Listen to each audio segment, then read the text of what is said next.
केंद्र व प्रदेश की भाजपा सरकार ने कृषि बिल लाकर कर किसानों के साथ जो अत्याचार किया है, उसका जवाब होने वाले विधानसभा के चुनाव में प्रदेश की जनता देने को तैयार है। कृषि बिल के विरोध में पूरे देश की जनता सरकार का विरोध कर रही। यह उद्गार आज महाराजगंज तहसील परिसर में कांग्रेस पार्टी के प्रदेश सचिव सुशील पासी द्वारा महामहिम राष्ट्रपति को संबोधित एक ज्ञापन तहसीलदार विनोद कुमार सिंह को देते हुए व्यक्त कर रहे थे। आपको बता दें कि कांग्रेस पार्टी के प्रदेश सचिव सुशील पासी के नेतृत्व में सैकड़ों की संख्या में कांग्रेसी कार्यकर्ताओं ने बछरावा रोड से होकर सरकार विरोधी नारे लगाते हुए तहसील परिसर में पहुंचकर कृषि बिल के विरोध में ज्ञापन तहसीलदार महाराजगंज विनोद कुमार सिंह को सौंपा। दिए गए ज्ञापन में कहा गया है कि संसद में बिना बहस चर्चा के किसान विरोधी काला कानून पारित कराकर कानून बना दिया गया। इस दौरान ऐसा कानून बनाना गहरी साजिश का हिस्सा है तथा ऐसे कानून से सिर्फ राजनीतिक चंदा व फंड दाताओं को ही फायदा होगा।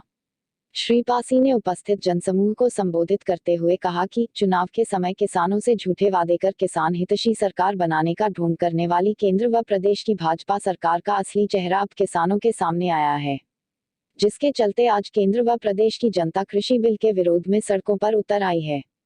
यदि सरकार ने ऐसा बिल वापस नहीं लिया तो कांग्रेस पार्टी का एक एक कार्यकर्ता सड़कों पर उतरने को बाध्य होगा। कांग्रेस प्रदेश सचिव ने यह भी कहा कि देश की संसद का शीघ्र सत्र बुलाया जाए, जिस पर कृषि बिल पर पुनः बहस कर ऐसे कानून निरस्त किए जाएं। संसद में किसानों मजदूरों की आय पर चर्चा कराई जाए। इसके साथ ही किसानों के कर्जे में बिजली बिल माफ किया जाए। एमएसपी पर कानून बनाया जाए। एमएसपी से कम फसल खरीदना अपराध माना जाए। इस मौके पर अर्जुन पासी, मोनू पासी, सुशील मौर्य, भगवानदीन फौजी, रामप्रकाश पासी, राजेश पासी, राम कुमार पासी, विंध्या पासी, सुनील पासवान, राम निहोरा, राम सुमिरन, राम स्नेही सहित सैकड़ों लोग मौजूद रहे। आइए देखते हैं एसके इंडिया न्यूज के लिए रायबरेली से रजनीकांत अवस्थी की रिपोर्ट। नेताजी, किस संबंध में ये हंगामा हो रहा है? हंगामा नहीं है, देश का किसान और मजदूर आज सड़कों पर है। देश की सरकारें जब किसान और मजदूर अपनी आवाज को उठाता है तो देश चलाने वाले लोग उसको साजिश कहते हैं। इस देश का किसान, इस देश का मजदूर जिस तरह से बदहाल है, आज उसकी लगातार आय कम हो रही है। आय किसकी बढ़ रही है? जो इस देश में फंड दाता के लोग हैं, जो राजनीतिक दलों को चंदा देते हैं, जो सरकार बनाने में पैसा खर्च करते हैं। सरकार का ध्यान केवल उन पर है मेरे मित्रों। और आज इस देश का किसान, आज इस देश का मजदूर, लगातार उसकी इनकम कम हो रही है। आज किसान जब अपनी फसल बेचने के लिए जाता है तो एमएसपी भी के नाम पर एक बहुत बड़ा घोटाला किया गया है। आज किसान और मजदूर का धान नहीं खरीदा गया, और अगर वो खरीदने के लिए गया तो 10 रुपए 12 रुपए में खरीदा गया। मेरे मित्रों, हम सरकार से मांग कर रहे हैं एमएसपी को संवैधानिक रूप से कानून बनाया जाए। जिस तरह से पेट्रोल और डीजल कम पैसे में हिंदुस्तान में नहीं मिलता, उसी तरह से देश के किसान का जो फसल है वो एमएसपी पर कम नहीं होना चाहिए। अगर उससे कम पर खरीदा जाए, चाहे वो किसान का कोई सरकार खरीदे, चाहे कोई और खरीदे, एमएसपी को कानून बनाया जाए, ये हम मांग करना चाहते हैं। देश का किसान आज सड़कों पर है तो सरकारें कहती है किसान अपनी आवाज उठाएगा तो वो साजिश उनको नजर आती है। आज पार्लियामेंट में बहस की जरूरत है कि आज किसान और मजदूर कितना बदहाल है। देश किसान और मजदूरों से बनता है, देश कोई जमीन का टुकड़ा नहीं है। जब हमारी सरकारें देश देश चिल्लाती है तो इसका मतलब है देश में रहने वालों की चर्चा होनी चाहिए, देश के किसान की चर्चा होनी चाहिए, देश के मजदूर की चर्चा होनी चाहिए, देश में व्यापारियों की चर्चा होनी चाहिए, देश में बच्चों की चर्चा होनी चाहिए, देश में बेरोजगारों की चर्चा होनी चाहिए, देश में छात्रों की चर्चा होनी चाहिए, देश में महिलाओं की चर्चा होनी चाहिए। देश इससे बनता है मेरे। लेकिन आज प्रधानमंत्री जी का जिस तरीके से बयान आया, दिल दुखी हो गया। आज उनकी पहली हेडिंग कि देश का किसान और मजदूर जब आवाज उठाएगा तो उनको साजिश नजर आती है। तो रायबरेली जनपद के कांग्रेसियों ने और विशेष करके जनमानस ने, किसानों ने ये मन बनाया है अब इस देश में किसान और मजदूर अपनी बात को सड़कों पर रखेंगे और पर्दाफाश होकर रहेगा कि देश का अन्नदाता खुशहाल है या फंडदाता खुशहाल है। देश का फंडदाता के लिए ये सरकार चलाई जा रही है, देश के किसान और मजदूर के लिए ये सरकार नहीं चलाई जा रही है। हमारी मांग है कि पार्लियामेंट में सत्र बुलाया जाए, और देश के 543 सांसद मिलकर के इस कानून पर चर्चा करें, विधि सम्मत चर्चा करें और देश हित में फिर से नया कृषि कानून बनाया जाए। ये हमारी मांग है। इन्हीं शब्दों के साथ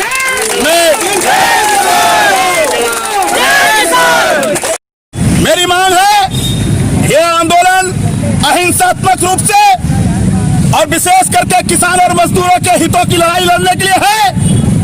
तो मैं मांग करता हूं कि इस देश के पदाधिकारी लोग, देश को चलाने वाले लोग ऐसी टिप्पणी न करें कि देश का किसान और मजदूर अपने घर में बीवी बच्चों सहित सड़कों पर उतरने के लिए मजबूर हो जाए। आज देश के किसान और मजदूरों का अपमान न किया जाए, क्योंकि देश का किसान और मजदूर ही इस देश को चलाने का काम करता है। अगर काम इस देश के किसानों के पास अगर कमाई का जरिया नहीं होगा तो बच्चों की फीस कैसे देगा, वकीलों की फीस कैसे देगा, डॉक्टर की फीस कैसे देगा, व्यापारियों से सामान कैसे खरीदेगा। इस देश में अगर डीजल और पेट्रोल खरीदने के लिए इस देश में कानून है तो इस देश में किसान का भी अनाज खरीदने के लिए कानून बनना चाहिए मेरे मित्रों। और लगातार किसानों की आय कम हो रही है। हमारा साफ साफ कहना है, अगर इस देश के किसानों की जमीनें जब सरकार पैसा लेके नापती है तो किस तरीके से इस देश के अन्नदाता को खुशहाल बनाना चाहते हैं। मेरी मांग है, अगर अधिकारी कर्मचारी हमारे इस ज्ञापन को लेने के लिए नहीं आएंगे तो हम इस लड़ाई को आगे लड़ने का काम करेंगे मेरे मित्रों। हम लगातार सड़कों पर हैं, प्रशासन को कानों कान खबर तक नहीं है, कोई हमारी गिरफ्तारी लेने को तैयार नहीं है, कोई हमारी बात को सुनने को तैयार नहीं है। इसका मतलब है कि प्रशासन को अमन चैन नजर आ रहा है। देश का किसान सड़कों पर है और प्रशासन पूरी तरीके से जो है अमन चैन की खुशियां मना रहा है। इसलिए हम एसडीएम साहब की तरफ रुख करेंगे और अगर एसडीएम साहब हमारा ज्ञापन लेने नहीं आते हैं या उच्च अधिकारी नहीं आते हैं, किसानों की बात नहीं सुनते हैं, तो हम लगातार आज से शुरू करेंगे और जब तक किसानों के हित में कानून नहीं बनेगा तब तक हम इस आवाज को पूरे जनपद में उठाने का काम करेंगे।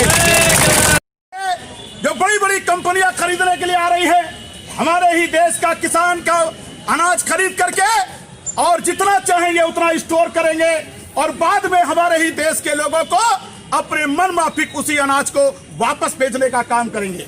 इस देश की सरकारें सेना के लिए, हॉस्टल के लिए और तमाम गरीबों को अनाज बांटने के लिए अनाज खरीदने का काम करती है।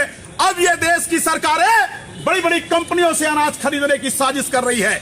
इसलिए हमारी मांग है कि एमएसपी को इस देश में कृषि कानून के तहत एक संवैधानिक कानून बनाया जाए, जिस तरीके से डीजल और पेट्रोल एक कीमत पर पूरे हिंदुस्तान में खरीदा जाता है, उसी तरीके से इस देश के किसानों की फसल एक कीमत पर इस देश में खरीदने के लिए कानून बनाया जाए।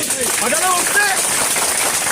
उससे कम में खरीदा जाएगा तो चाहे सरकार खरीदे और चाहे कोई बड़ा उद्योगपति खरीदे, उससे कम पे खरीदना अपराध माना जाए।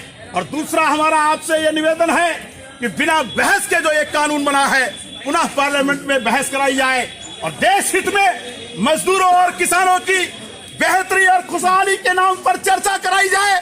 क्या इस देश का किसान और मजदूर खुशहाल है? हमारा जय जवान जय किसान। अभी तो यह लड़ाई है, आगे और लड़ाई है। अभी तो यह लड़ाई है, आगे और लड़ाई है। दिल भाई संघर्ष करो, हम तुम्हारे साथ हैं। दिल भाई संघर्ष करो। किसान एकता करता है, गोली से नहीं डरता है। किसान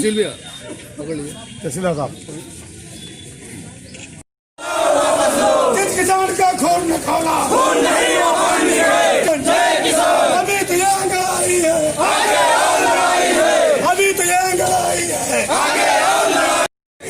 जय जवान जय किसान। जय जवान जय किसान। किसान विरोधी बिल वापस लो, वापस लो, वापस लो। किसान विरोधी बिल वापस लो, वापस लो, वापस लो। किसान विरोधी बिल वापस लो, वापस लो, वापस लो।